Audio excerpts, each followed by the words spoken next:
এতদিন পরে এই প্রশ্নের মানে কি, ধর্ম ব্যবসা বলতে কি বোঝায়? সীমাবদ্ধ বক্তব্য ওয়াজ করে অর্থ নেওয়া যাবে কি, পেশা হিসেবে নেওয়া যাবে কি, এটা কি ব্যবসা বা ধর্ম ব্যবসার পর্যায়ে পড়ে? ধর্ম মানে কমপ্লিট মোড অফ লাইফ, আর ব্যবসা মানে বিজনেস। ব্যবসা করলে মুসলিমদের কথা বলছি, অমুসলিমদের কথা বলছি না, কারণ অমুসলিমদের সাথে বিষয়টা সম্পৃক্ত না। যারা ধার্মিক, যারা মুসলিম, তাদের কথা বলছি। মুসলিম হলে আপনি যদি ব্যবসা করতে চান তাহলে ব্যবসা আপনাকে ধর্ম মেনেই করতে হবে, এক নম্বর কথা। কিন্তু ধর্মকে কেন্দ্র করে ব্যবসা করা যাবে, ধর্মকে হাতিয়ার বানিয়ে নিয়ে ধর্মের বিকৃত ব্যাখ্যা করে, ধর্মকে বিকৃত করে, জনগণকে প্রতারিত করে কোন প্রকারের ব্যবসা করা যাবে।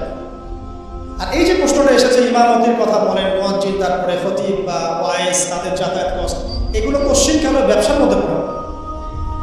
একজন ইমাম, তার পরিবার নাই, সে যে 24টা ঘন্টা এখানে আছে, তার পরিবার আছে, তার সন্তান আছে, তার ভরণ পোষণের ব্যাপার আছে, তাকে মসজিদ কমিটি যারা আছেন তারা একটা হাদিয়া প্রদান করবেন না? যদি এটা না যায় হয় তাহলে তো প্রত্যেকটা প্রফেশন থেকে টাকা নেওয়া না যায়। বিশ্ববিদ্যালয়ে পড়িয়ে কেন টাকা নিচ্ছেন তাহলে? শিক্ষা দিয়ে বিশ্ববিদ্যালয়ে পড়িয়ে কেন বেতন নিচ্ছি তাহলে? এটা তো শিক্ষা দেওয়া। ইমাম সাহেব যদি স্বাবলম্বী হন যে আমার প্রয়োজন নাই, আমার ব্যবসা, বড় ব্যবসা আছে, আমার জমি জমা আছে, আমার প্রয়োজন নেই, আমি ফ্রি সার্ভিস দেবো, আলহামদুলিল্লাহ। সবার তো সেই সামর্থ্য নাও থাকতে পারে। দেখা যায় বেশিরভাগ মানুষ যারা এইসব পেশায় থাকে তারা দরিদ্র থাকে, 5,000 টাকা বেতন পায়, 10,000 টাকা বেতন পায়। আপনি বলেন তো 10,000 টাকা দিয়ে এই যুগে আসলে হয়টা কি? আপনি বলেন, অনেস্টলি বলেন। জীবনযাত্রার মান যেভাবে বাড়ছে, পণ্যের দাম যেভাবে বাড়ছে, ওয়ার্ল্ড ওয়াইড বাড়ছে, শুধু আপনাদের দেশে নয়, সারা বিশ্বেই বাড়ছে। এখন এই অল্প টাকা দেশে কীভাবে চলতে পারে? আর তারা কি সমাজের সম্মানিত ব্যক্তি নন?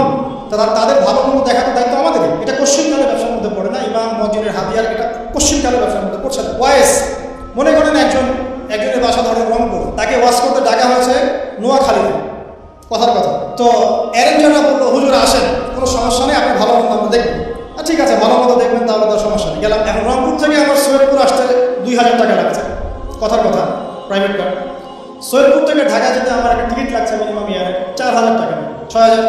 ঢাকা থেকে নোয়াখালী একটা প্রাইভেট কার, যাওয়া এবং আসা, সেখানে দেখা গেল মিনিমাম 7,000 থেকে 8,000 টাকা থাকবে, ঠিক আছে? তাহলে 8, 4, 12, 16। এখন ঢাকা পর্যন্ত পৌঁছানোর পর আবার আমাকে এয়ারে করে আসতে হবে সৈয়দপুর, এবং সৈয়দপুর থেকে বাসায় কত টাকা গেল ভাই বলেন, আপনি বলেন, আপনারা হিসেব করেন। 22,000 প্লাস। এখন মনে করেন আমি গেলাম, ওই বলেছে ভালো মতো দেখবো, যার পরে আমাকে 10,000